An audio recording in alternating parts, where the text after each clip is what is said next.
Right. Hi everyone. Today I figured I would jump on for a short demonstration on how to make a lovely bouquet out of whatever flowers you can find, since Mother's Day is, what, next week? Yeah, it's just right around the corner for us. So I went ahead today when I was at the market and picked out a couple lovely bouquets. I've got some tulips here and then this lovely beautiful bouquet of mixed flowers. And we're just going to go ahead and amp it up a little bit to add a little bit more pop of pink into this mix here, because these that are going to be gifted, their favorite color is of course pink. Yes. Happy Mother's Day out there too to anyone who may be celebrating, whether or not you have lost, you have not been able to, or you have a fur baby as well. You are included, my dear. Don't worry. I've got you covered. If you're willing or wanting to share this as well, it would be much appreciated. And let's get started here. Alrighty, so if you're wondering if we're going to be making any edits, no, we might just throw a little music in the background here, but we like to go all original. So the best thing to do for your flowers here, always keep them in water. If you're not going to be cutting them right away, put them in a refrigerator. They like to be cold, and they'll last for a while in there too. Just don't forget about them. Okay. So when it comes to working on floral arrangements, I just kind of pick these tips up from a couple different jobs that I've worked, but all you really want to do with your flowers here, so you want to pick your jar, that's probably, or your vase, that's the biggest step. It's choosing what vase and choosing your flowers. The rest is really, really easy. I went with this nice round guy since I'm going with some tulips and then some other kind of more like cylindrical, and then a couple other, they're still kind of giving off that same kind of shape, but they add a little more depth to it. So that's kind of how I picked. And you want to go, when you're building your bouquets, you want to pick a little bit of green, a little bit of light, and then an offset or contrasting color. So you can really pick whatever colors that you want. I like to go for stuff that hasn't had a lot of added dye to it, the more natural, and then just stuff that's fun. Anything to brighten up the room. Okay, so once you've picked out your jars here, your vase or whatever you want to use, you can use a mason jar too. I normally just use that to kind of house them. You want to trim off your ends.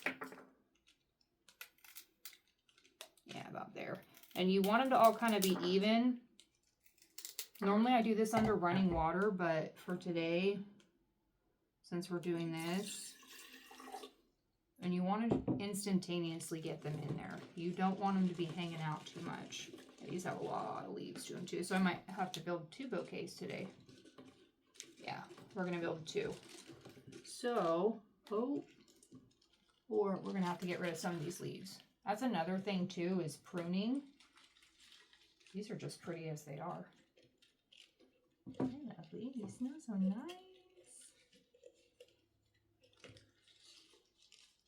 But pruning, if you gently peel back your layers here,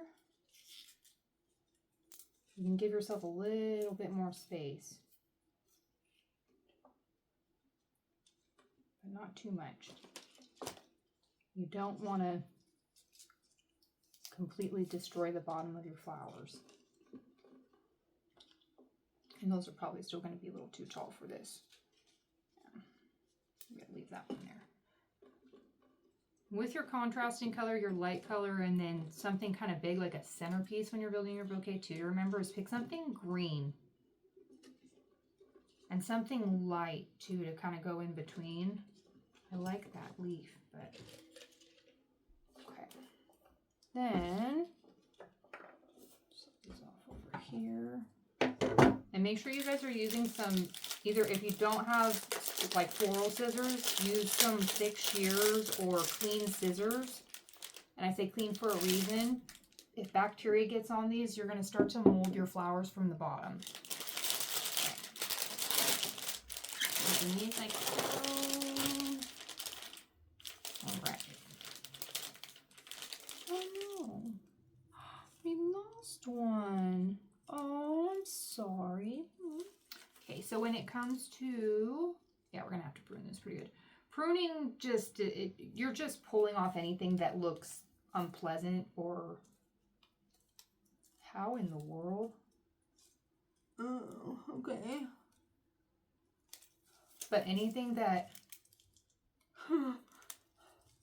anything that looks like it's not having a good time. No. Okay. There we go.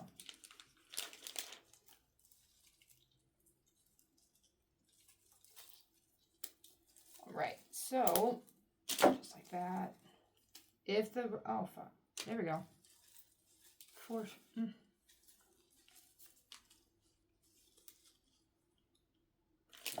what? What good was that? Oh, these are lovely.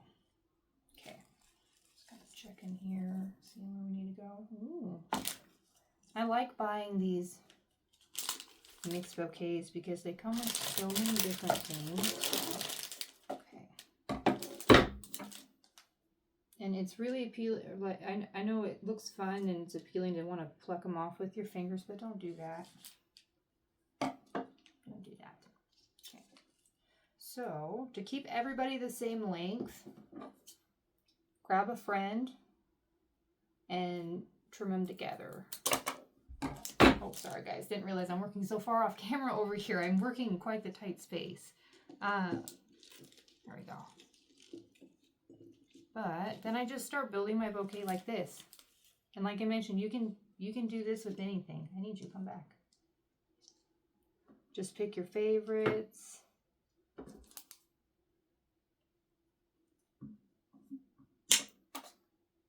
Don't want to cut too much off, so I'm going to come down here and trim those guys off.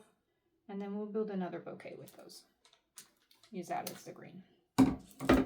These are too pretty not to use.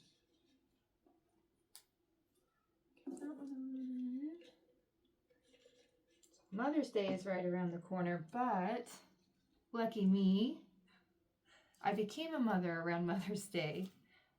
My first daughter's birthday is actually this Sunday, so she's getting a little bit older, so I thought I'd maybe spruce it up with something a little bit different for her and just try to make the house look extra nice for her when she comes home. And okay. Ooh. That smells nice. All right, so come in here. And this was what I was talking about. Really with pruning, this is probably the best example. It's with roses. Just coming in here and making sure that these loose petals, you pull them back. Just like so. And I wouldn't take off more than 8. Honestly, 6 is probably pushing it. This one already looks like it's been pruned quite a bit, so I'm probably going to stop here because I've got a bit, but still left with enough there.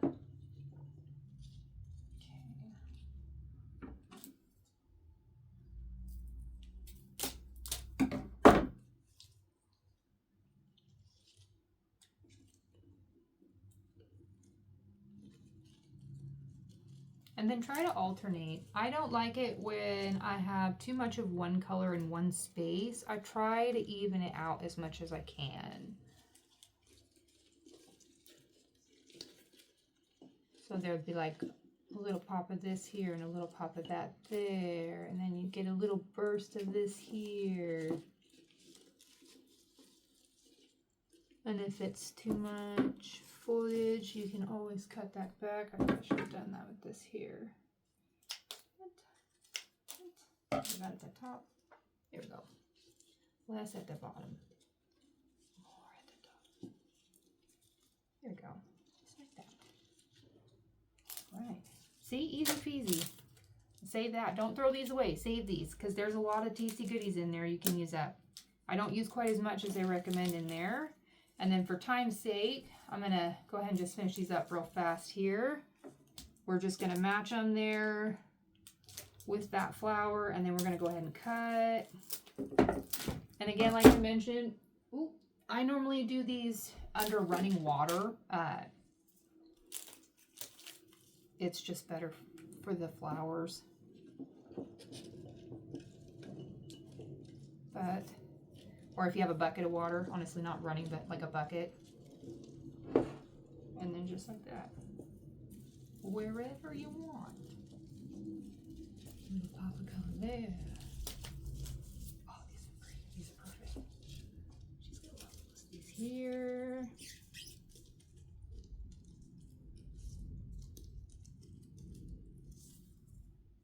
Oh, that's getting full. Pretty, pretty, pretty. And then I'm just gonna put this guy here and put that other tulip in, and I might just fill her in with what I got left over here. This is coming out better than I thought.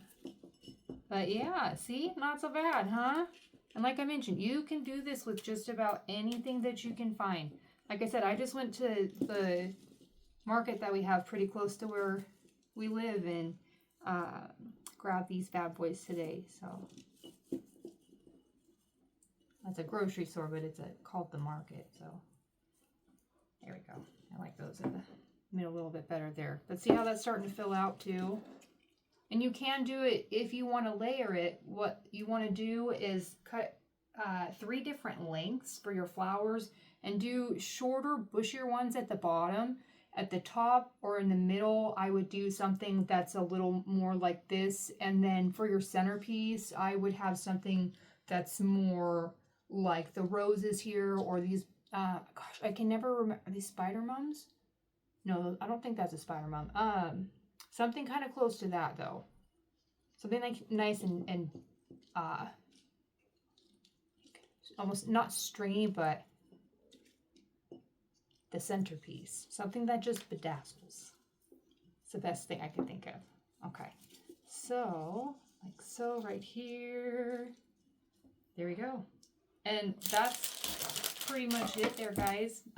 Yeah, all you really want to do, like I mentioned, so they give you this little pack of flower food here, and I don't normally throw these away. I keep them, but I don't use them very often. I shouldn't say often, but I don't use a lot of it. I just... I was going to try to do that, but a little bit in here.